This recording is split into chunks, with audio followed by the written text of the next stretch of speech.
interesting experience. How are we all feeling? This is such a fun environment to have a stand-up comedy show, yeah? Having fun? I took this picture right before I left and posted it on my Instagram. I just snapped it and I was like, I'll be at the gallery. You don't believe me? Check my Instagram, it's on my My Story. It's only for 24 hours. You'll see it. I love this too. Hey girl. Hey, what's up? God, this is delightful. This is a gem. When I cut my hair off, the best compliment that I got was, "You're so brave." Oh, you're so brave. Look at you. You did it. So I took that energy and that confidence and I called my grandfather and I said, "Hey Vernon, you might have fought in World War II, but I cut my hair off. So maybe you should be thanking me for my service." Thank you. Doesn't usually go over well. Sometimes a lot of vets in the audience.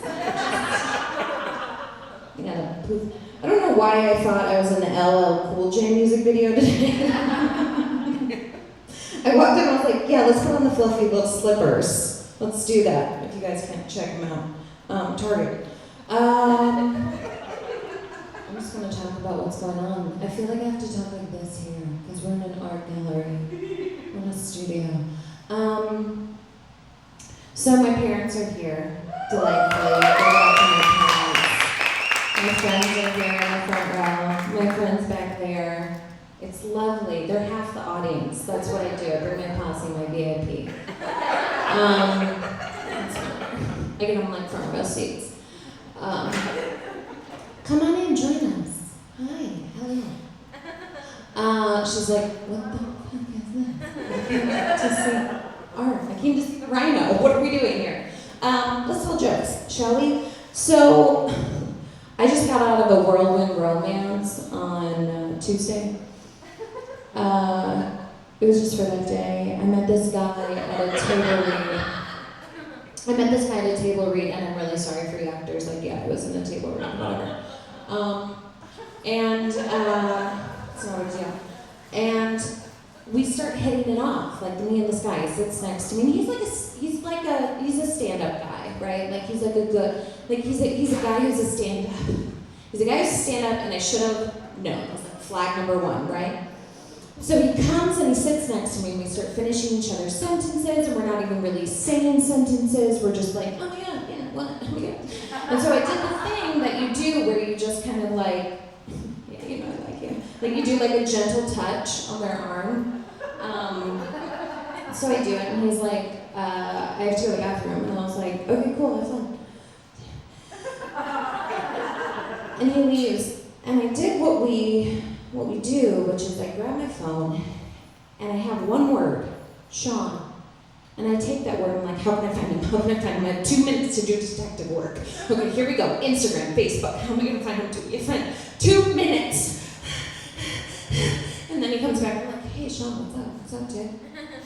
And as he sits next to me, I start thinking about the trajectory of our relationship. You know what I mean? Like where it's gonna go, where is this going? Like, the great thing is, you know, he was short. He was a little bit shorter, so I wouldn't have to wear heels very much, which was like a little sad, but fine, like I'll deal with it, you know what I mean?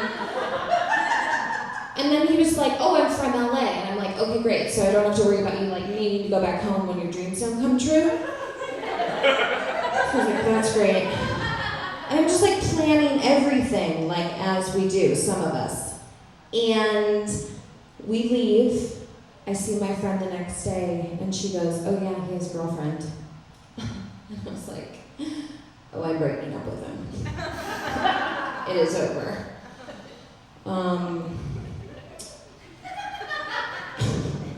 So my mom was my sign language teacher in high school, and my dad was my principal.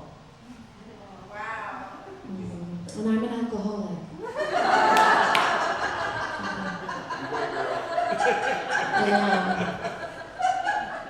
If you don't know what that is, it's an alcohol problem. Everything at that table, I want. I can't have it anymore. But I am. I'm an alcoholic. I'm sober now. I've been sober for almost 2 years. Thank you so much. Oh, thank you so much. And I was also a bartender for the first year of my sobriety. Yeah, so I was a sober bartender. And people ask me, like, how'd you do it, right? And I'm like, well, do all librarians read? Do all lifeguards swim? I don't know. Like, I don't know how to do that. But I'll tell you this, you know what kept me sober? What kept me sober is off in the distance I would see a young girl, and she would have blonde hair and it would be sticking to her forehead. And I would look at her and she'd be dancing like nobody's watching because they're not, because she's gross. And I would say, oh sweetheart, just a few more rock bottoms and you'll be right where I am. All right, that's my time. Thank you guys.